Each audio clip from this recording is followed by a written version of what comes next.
Tajā sestdienas vakarā siltumnīcas kolektīvs izdomāja, ka sen nekas nav pasvinēts. Var tāpat, bez iemesla. Satikšanās punkts pie viena no šoferiem mājās. Sīvieši sarūpēja, ko šķīvos likt. Pāris tomātus un gurķus aizņēmās turpat no siltumnīcas. Kamēr vietējais veikals vēl atvērts, tad 3 maizes klaipiņi, brētliņu buņģa, des ar nedaudz krunkainu vaigu, bet nekas, ja jau kas var apcept, un sauja ledeņu. Pārējo, lai tad sagādā veči. Sarma, protams, arī svinētāju pulkā, jo viņa ar lielāko prieku izmantoja piedāvātos mirkļus, kā tik mazāk tupēt zem mātes jumta. Tā vakaru svinību vieta tad pie Gvido.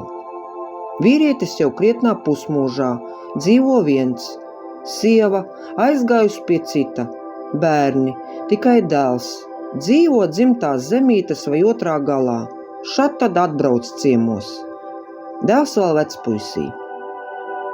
Gvido būs priecīgs, ja kāds atnāks pie viņa, tās klusuma apņemtās mājas sienas padārdināt. Savādāk reizēm tāds klusums un nomāktība, ka var pat dzirdēt, kā mušas lido pa istabu. Kā čigānu tabārs, paskaļi runādami un jokodami, jo pirms ceļa jau kādu labumu no stikla trauka ar garo kaklu jau nobaudījuši, devās tad visi ielūgtie, izņemot Daci, jo viņai nav kas pieskata bērnu pulciņu. Gvido dzīvoja tuvu pie siltumnīcu labirintiem. Sarma pat nobrīnījās, ka tur pa to neceļot ceļu nogriežoties ir dzīvojamā māja ar pārējām ēkām, nelielu garāžu, šķūni, jau zālē ieaugušu suņu būdu un it kā notupušos leknajās smilgās, kā kautrētos parādīties, savulaik bijusi nelielā kūtiņa. Gvido visus atnācējus sagaidīja, krāsu jau zaudējušās treniņtērpa biksēs, kurā kā pelikāna maizzem knābja bija izstaipītie ceļgali. Spalvaino iesirmo krūtažu piesedza raupja adījuma džemperis, kuram kā zvejas tīklam uz elkoņiem vīdēja, kā tīklu acis, paprāvi caurumi. Kā tumīgs uzkalniņš zem džempera ērti jutās apaļais vēders. Gaišie mati bija pārķemēti pār papliko galvidu. Sēdēšana tad būšot virtuvē. Ja tur kāds gribēs, varēs arī kādu dūmu uzvilkt, jo istabā laikam tad nebūtu kulturāli, un neskries jau no istabas katru reizi ārā, kad sauks pīpēšanas kāre.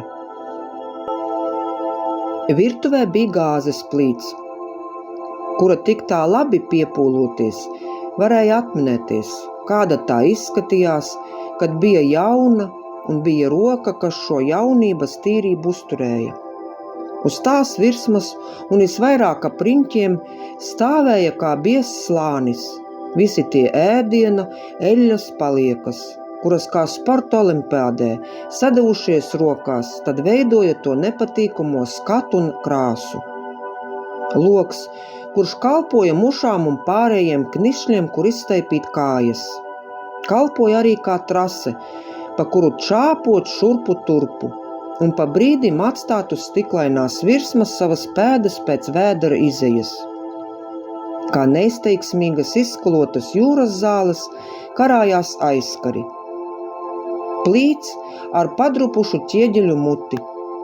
Pie tās, kā pie altāra nometušās, bija pāris alkšņu pagales.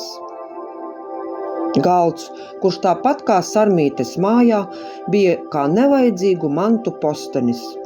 Tikai šai mēbelē, lai tā neizmirst, ka ir galda pārstāvis, bija atbrīvota pāris plaukstu lieluma virsma, uz kuras tad kā emigrējošas zosis nolaidās kāda kafijas krūzīte vai kāda pusdienu maizes šķēle. Kā iztīdzējušas celmenes mežā 4 taburetes. Grīda, kā dzīves pārdzīvojumi izvagots sirmāmuļa svaigs, vietām sarkanīgi brūna krāsa, vietām šķiedrai no dēļu nostaigātie sāni. Vēl vienā stūrī grosne gross, kurā samests viss pa rokai. Augšējā kārtā kaut kādas remontdarbu drēbes. Sanākuši telpā, tad vajadzēja sadomāt, kur katrs sasēdīsies, jo virtuve tik lielam cilvēku skaitam nebija paredzēta.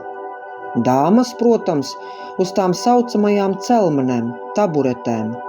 Vīri, viens atspiedās pret plīts sānu, pārējie Gvido atstiepa no istabas nelielu kulaka lieluma ķeblīti un krēslu, kuram kā melna acu tās plaksnes, kur būs sēžam vieta, tumšs, eļļas vai krāsas pleķis.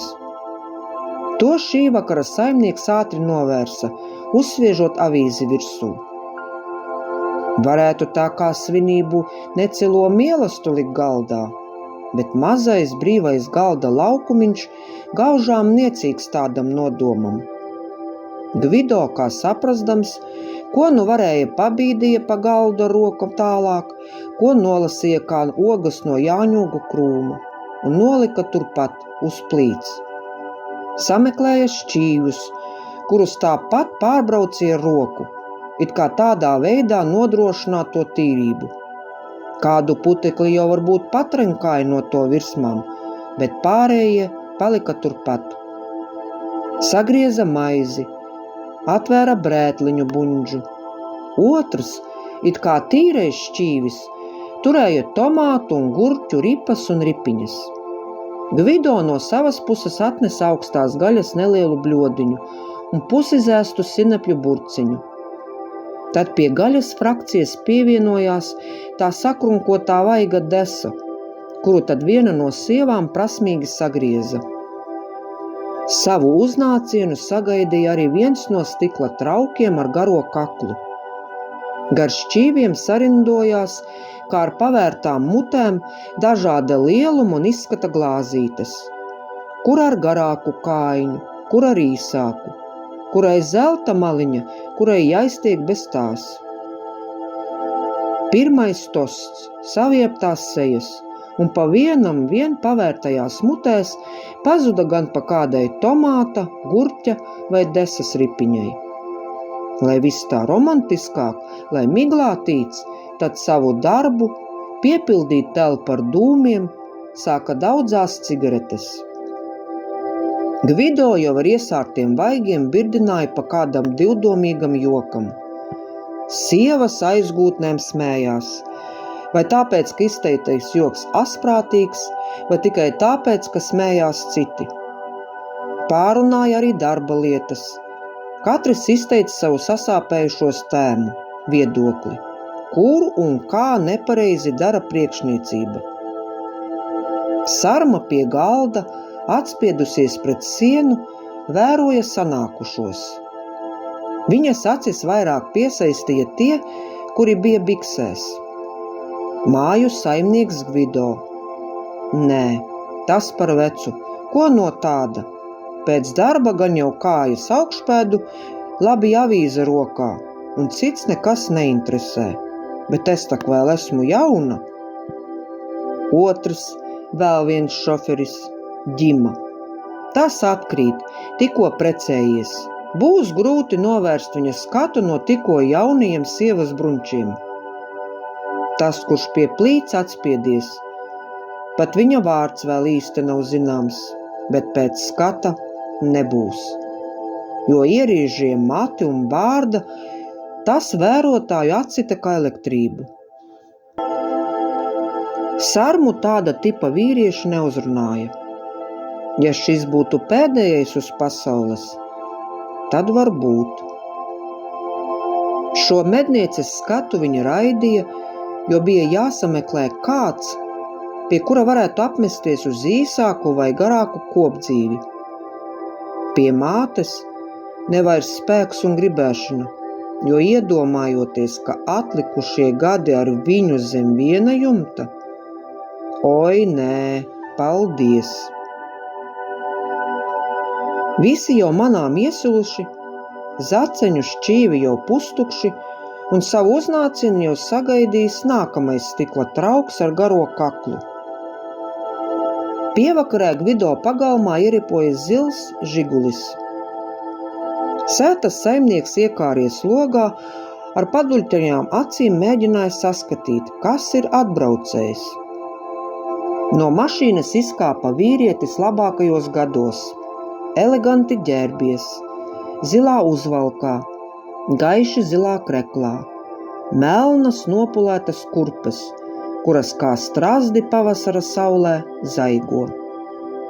Pa virsu, kā norādot uz statusu, ādas jaka.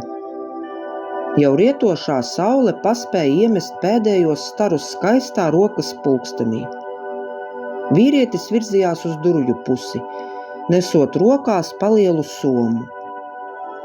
Šo stāstu sacerēja un ierunāja Dace Veikša.